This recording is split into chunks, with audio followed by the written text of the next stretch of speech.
الحمد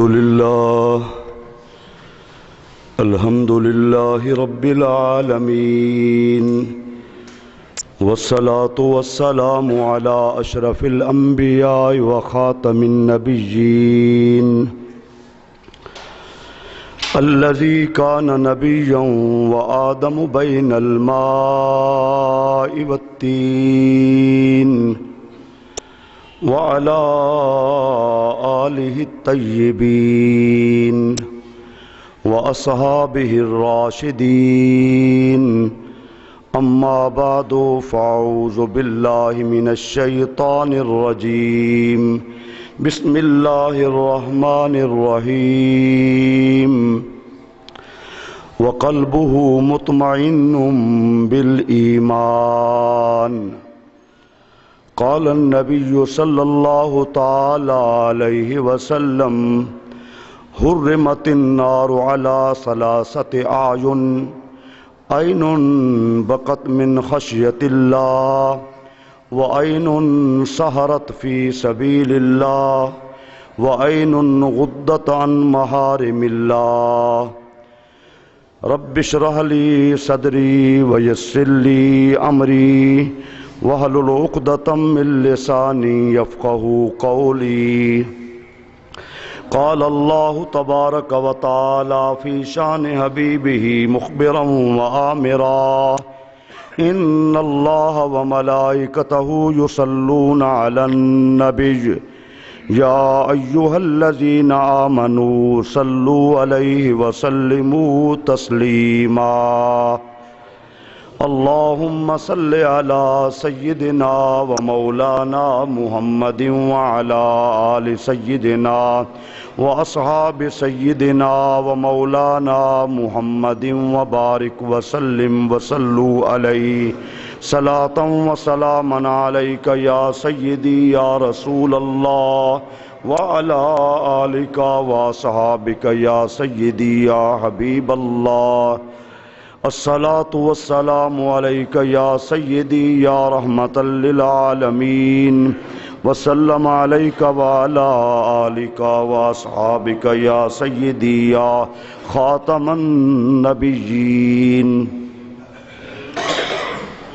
اللہ رب کائنات جل مجدہ الکریم کی حمد و ثنا حضور نبی کریم رؤوف الرحیم صلی اللہ تعالی علیہ وسلم کی ذات گرامی پر درود و سلام عرض کرنے کے بعد دعا ہے اللہ رب العالمین ہم سب کو صحیح معنی قرآن و سنت پر عمل کرتے ہوئے ہم سب کو شرم و حیا عطا فرمائے. اللہ ہم سب کو اپنی نظروں کی حفاظت کرنے کی توفیق عطا فرمائے. اللہ ہم سب کو بندہ مومن بنائے. آج کہیں کہیں رسم ہے بسنت کی، اور یہ اس کا پس منظر جو ہے وہ بڑا بھیانک ہے کہ کس وجہ سے یہ شروع کی گئی، کس کی توہین کر کے نوجوان اس سے بے خبر ہیں. پھر بھی اس حوالے سے پنجاب حکومت جو اس نے تھوڑا سا اقدام کیا ہے، اچھی بات ہے. جو اچھا کام ہو اس کو سراہنا چاہیے کہ حکومت کی کوشش کی وجہ سے بہت سارے سالوں سے جو عجیب معاملہ تھا خاصی اس میں کمی آئی ہے. اللہ ہم سب کو صحیح معنی قرآن و سنت پر عمل کرنے کی توفیق عطا فرمائے. اللہ رب العالمین نے فرمایا: وَقَلْبُهُ مُطْمَئِنٌ بِالْإِيمَانِ، اور اس کا دل ایمان پہ مطمئن ہو. بڑی اہم اور بڑی سعادت والی بات ہے کہ دنیا کی رنگینیاں چھوڑ کر، دنیا کے معاملات کو چھوڑ کر دنیا کسی اور چیز پہ بندہ مومن کا دل مطمئن نہ ہو، بندے کا دل مطمئن ہو تو اللہ کی بندگی میں مطمئن ہو. رسم و رواج کو چھوڑ کر دین اسلام کے فرائض پہ بندے کا دل مطمئن ہو. ذرا توجہ کرنا موضوع پہ کہ بندے کا جو دل ہے وہ اعمال صالحہ کر کے مطمئن ہو، نہ یہ کہ دنیا کے رسم و رواج اور غیر مسلموں کے رسم و رواج کو اپنا کر جوان کا دل مطمئن ہو.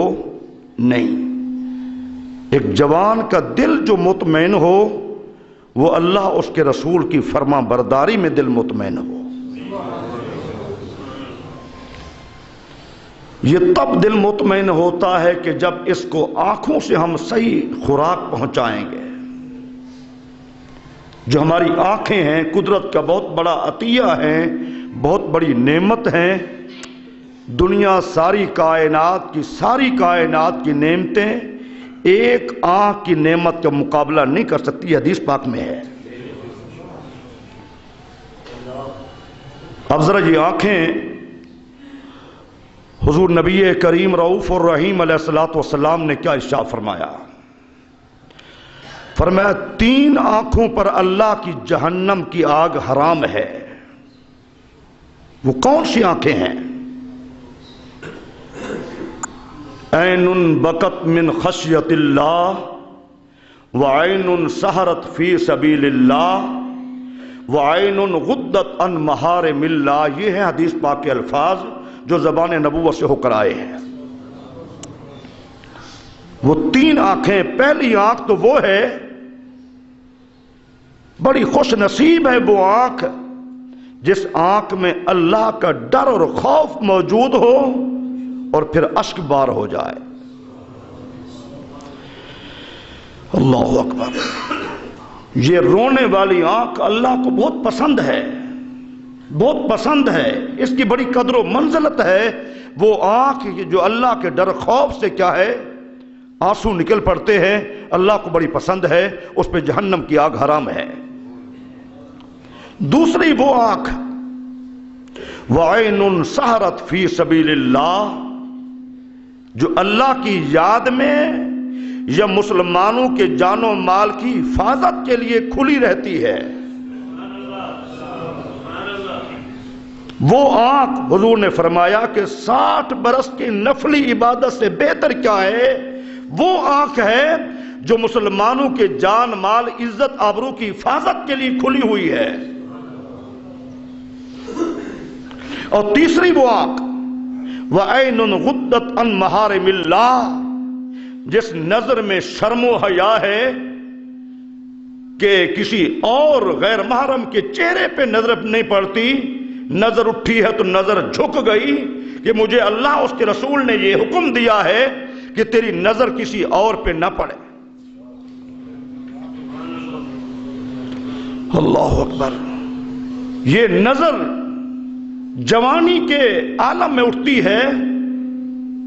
حضور نے ارشاد فرمایا اغتنم خمسا قبل خمس.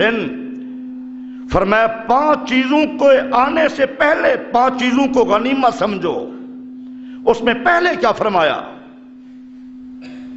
شبابک قبل حرمک. اور جوان اپنی جوانی کے دنوں کو بڑھاپے کے آنے سے پہلے غنیمت سمجھ. ذرا غور کرے اس حدیث پہ. تیری جوانی بڑی قیمتی ہے، تیرے اندر طاقت ہے، قوت ہے، حسن ہے، سب کچھ ہے. بڑھاپے کے آنے سے پہلے قدر کر اس کی.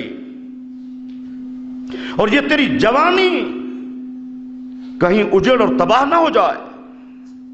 جیسے آج ہم لوگ کہتے ہیں بڑا انسان ترقی کر گیا ہے، اس موبائل نے جوان کو تباہ کر دیا ہے، اس نیٹ نے جوان کو تباہ کر دیا ہے. اس کی صورت وہ جوانوں جیسی نہیں ہے، اس کا چال چلن میں شرم و حیا نہیں ہے، اس کی نظروں میں وہ حیا نہیں ہے. اس معاشرے کی ان چیزوں نے اسے تباہ و برباد کر دیا ہے. ہم کہتے ہیں انسان نے بڑی ترقی کی ہے. میرے بھائیوں، حضور فرماتے ہیں وہ جوان خوش نصیب ہے جس کی خلوت پاکیزہ ہے، اللہ اکبر، جس کی تنہائی پاکیزہ ہے۔ تنہائی جس جوان کی نیٹ پہ گزرتی ہے وہ اللہ کو کیا جواب دے گا؟ جس جوان کی تنہائی پاکیزہ نہیں رہی، جس کی تنہائی بیہودہ اور برائی میں مکمل طور پہ مصروف ہو چکی ہے، تنہائی، میرے بھائیو ذرا غور کرنا، حدیث پاک کا ایک وہ واقعہ مفسرین نے جس کو بیان کیا ہے، مختلف مفسرین لکھا ہے،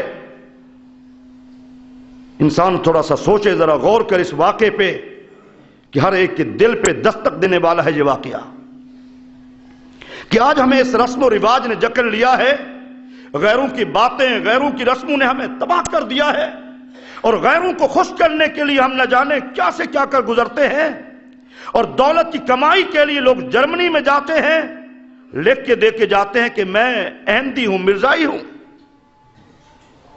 بڑی بڑی فیملی ہیں، آسانی سے ویزا جرمنی کا ملتا ہے، پہلے لکھ کر دو۔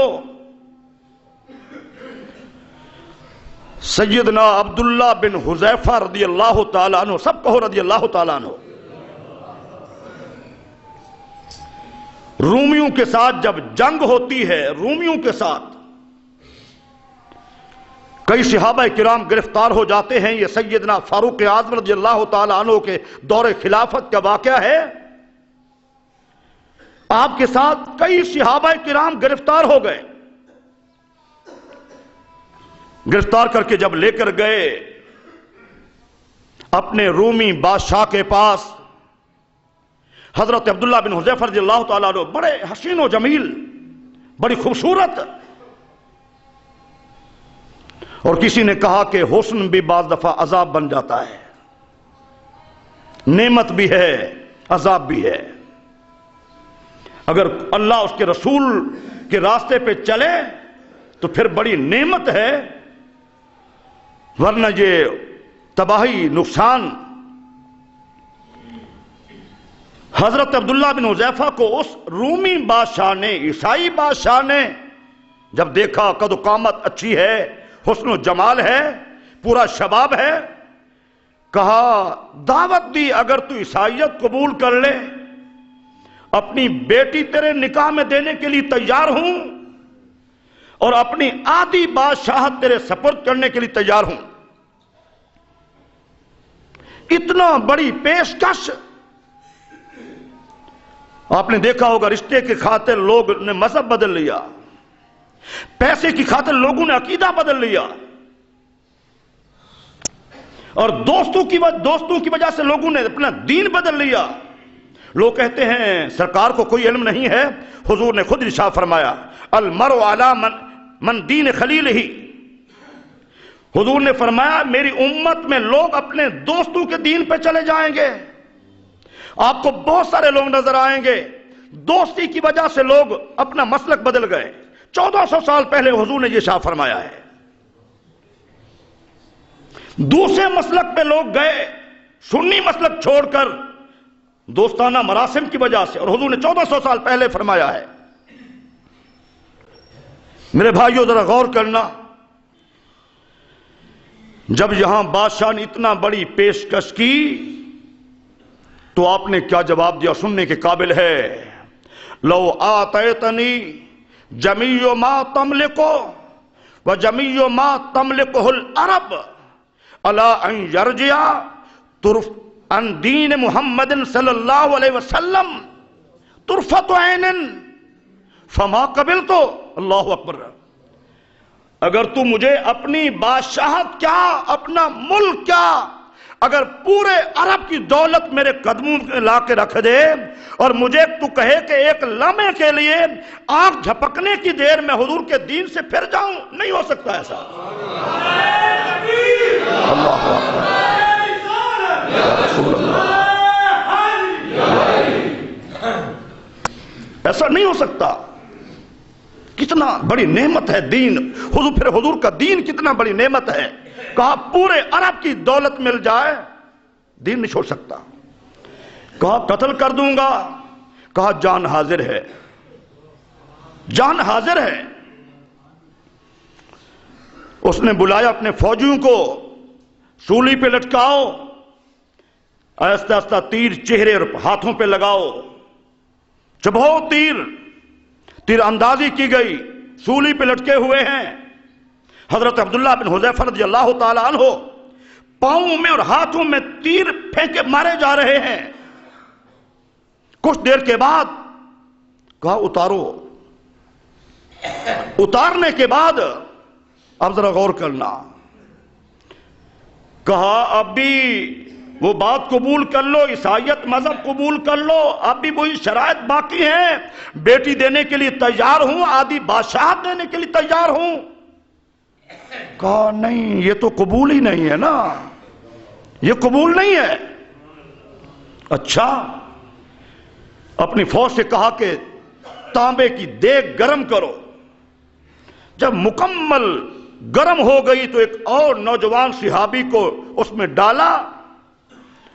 وہ اللہ کو اپنی جان دے کر شہادت کی موت نصیب ہو گئی اور جنت کی حوروں کے مالک بن گئے. وہ اب کہا دیکھا تمہارا حشر بھی یہی ہوگا جیسے اس جوان کا ہوا ہے. کہا کوئی پرواہ نہیں. کہا لے جاؤ. اس کے فوجی حضرت عبداللہ بن حذیفہ رضی اللہ تعالیٰ عنہ کو لے کے جا رہے تھے. جب دیکھ کے قریب پہنچے تو آنکھوں سے آنسو آ گئے، آنسو چھلک پڑے. اس نے کہا بلا کے لاؤ، لگتا ہے عبداللہ ماننے کے لیے تیار ہو گیا ہے، اس کی آنکھوں سے آنسو بتلا رہے ہیں. کہا تم نے مطلب غلط سمجھا ہے اس بات کا کہ میری آنکھوں میں آنسو کیوں آئے ہیں. ایک ایک بات ان کی سننے کے قابل ہے. کہا اس لیے نہیں رو رہا کہ میری ابھی جان جانے والی ہے، مجھے اس بات کا کوئی ڈر نہیں ہے. میں اس لیے رو رہا ہوں کاش میرے سر سے لے کر پاؤں تک میرے جتنے بال ہیں، میری اتنا جانیں ہوتی، سب میں اللہ کے راہ پہ قربان کر دیتا. یہ تو ایک جان ہے نا، بالوں کے برابر اگر میری جانیں ہوتی سب میں اللہ کے راستے پہ قربان کر دیتا. اللہ اکبر. اب اس بادشاہ نے، عیسائی بادشاہ نے کیا کہا، ایسا کرو لے جاؤ اسے جیل میں. کئی دن جیل میں بھوکا پیاسا رکھنے کے بعد اب یہ ہے خلوت. جو جوان کی خلوت بدل کے نیٹ پہ فوش پروگرام دیکھتا ہے، تنہائی والے کمرے میں شراب پیتا ہے، تنہائی والے کمرے میں ڈانس کرتا ہے، برائی کے نشے میں مست ہو جاتا ہے. یہ ہے خلوت حضرت عبداللہ بن حذیفہ رضی اللہ تعالی عنہ کی. کئی دن بھوکا پیاسا رکھنے کے بعد بادشاہ نے شراب بھیجی اور سور کا گوشت بھیجا. سننے میں آیا ہے ہمارے عمرا طبقہ جب باہر جاتا ہے یورپ میں، مزے سے شراب بھی چلتی ہے اور مزے سے سور کا گوشت بھی چلتا ہے. وہ اپنی حد ایمان والی سارے توڑ جاتے ہیں. ان کو خوش کرنے کے لیے ان کے ساتھ محفلوں میں رنگ رلیے مناتے ہیں. سب آپ کے سامنے ہے، میں تو اشارہ کر رہا ہوں. کئی دن بھوکا پیاسا رکھنے کے بعد عیسائی بادشاہ نے شراب بھیجی، سور کا گوشت بھیجا. لیکن ایک وہ تھے صحابی رسول، جو نوجوان صحابی تھے جن کے دل میں ایمان کی محبت تھی، اللہ اس کے رسول کی محبت تھی، شریعت کا پاس تھا، نظروں میں شرم و حیا تھا، اور دل وہ تھا جو ہر گھڑی اللہ کی محبت میں، اس کے رسول کی محبت میں گرفتار ہو چکا تھا. دیکھا ہی نہیں، نہ شراب کو دیکھا، نہ سور کے گوشت کو دیکھا. لے جانے والے سپاہی بڑے حیران، یہ کئی دن کا بھوکا ہے، کئی دن کا پیاسا ہے، اب تو ممکن ہے کہ یہ شراب بھی پی لے، اب تو ممکن ہے یہ سور کا گوشت بھی کھا لے. نہیں. کیا ہوا؟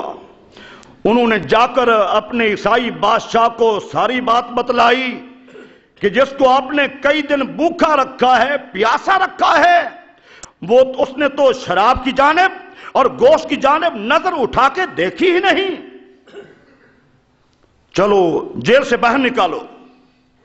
جب جیل سے باہر لایا گیا، جیل سے باہر لانے کے بعد اس بادشاہ نے کہا تمہاری شریعت میں بھی ہے کہ اضطراری حالت میں، مجبوری کیفیت میں جان بچانے کے لیے حرام لقمے کا اجازت ہے، اور آپ کئی دن بھوکے پیاسے پھر بھی آپ نے ایسا کیوں نہیں کیا؟ کہا میں نے تجھے خوش نہیں ہونے دینا کہ تم میرے اس فعل سے خوش ہو جائے۔ یہی بڑا سبق ہے آج کے نوجوان کے لیے، یہی ہے امت کے لیے بڑا سبق اس صحابی رسول کا۔ کہا تجھے خوش کرنے کے لیے عبداللہ شراب نہیں پی سکتا، تجھے خوش کرنے کے لیے عبداللہ سور کا گوشت نہیں کھا سکتا۔ آج کے جوان کیا کر رہا ہے؟ جوان کیا کر رہا ہے؟ تھوڑا سوچیں، ذرا غور کریں کہ ہماری نئی نسل کیا کر رہی ہے،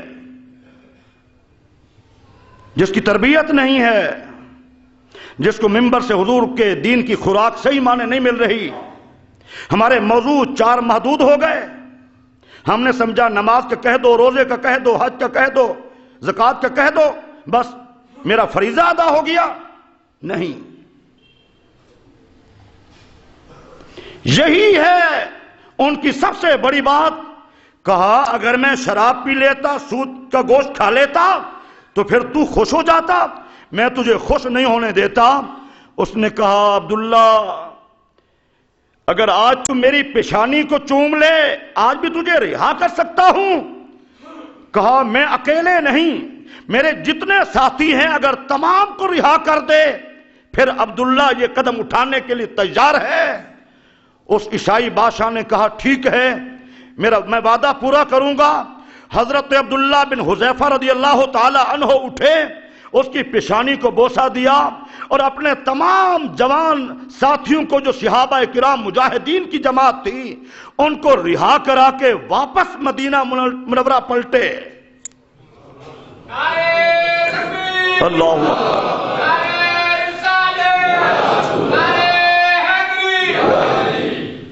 جب مدینہ منورہ، سننا ذرا غور سے سننا، یہ ساری باتیں سیدنا فاروق اعظم رضی اللہ تعالی عنہ کو بتلائی گئیں۔ امیر المومنین حضرت عبداللہ بن حذیفہ رضی اللہ تعالی عنہ نے ایسا کردار ادا کیا ہے، آپ سنتے گئے، مسرور ہوتے گئے، خوش ہوتے گئے۔ جب مکمل بات سن لی، کہا مدینہ والو آؤ۔ سب سے پہلے عمر کھڑا ہوتا ہے، حضرت عبداللہ بن حذیفہ کی پیشانی کو چومتا ہے، تم سب بوسے دو اس کے۔ میرے بھائیوں ذرا غور کرنا، کیا کردار ادا کیا ہے اس صحابی رسول نے، اس کی خلوت کیسے تھی، اس کو دنیا کا لالچ دیا گیا، اس نے کوئی لالچ قبول نہیں کیا گیا۔ آج ہماری خلوت بدترین ہو چکی ہے، ہماری خلوت بڑی عجیب ترین ہو چکی ہے۔